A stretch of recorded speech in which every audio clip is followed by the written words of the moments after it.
Hello everybody, welcome back to another video, and in this one we will be talking about how to turn off eco mod on Hunter 350. So without further ado, let's just dive into the process. So here you can see correct way to turn off on or off your RE bike like Hunter 350. And now what I do now. So for turning on, turn on your engine switch to the middle, turn the key switch to lit up the bike gauge, and turn on the engine switch to start the engine.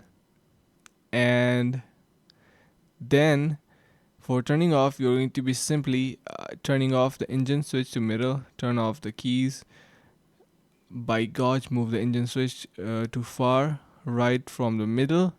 And the concerns are I'm being advised not to turn off engine using engine kill switch, and using the engine kill switch to turn off the bike would cause a battery drain.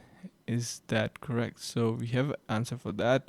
What is the correct way to turn on and off Royal Enfield bike like Hunter, seeking advice from the proper professional? So these are basically how you can actually turn on and off the engine. And another thing is that when you turn on your engine, your eco mod will definitely turn on, and you once you turn off your engine, it will automatically turn off. So that's a pretty simple process on how you can turn off eco mod on Hunter 350. And yeah, that's pretty much it for this video, and see you around in the next ones.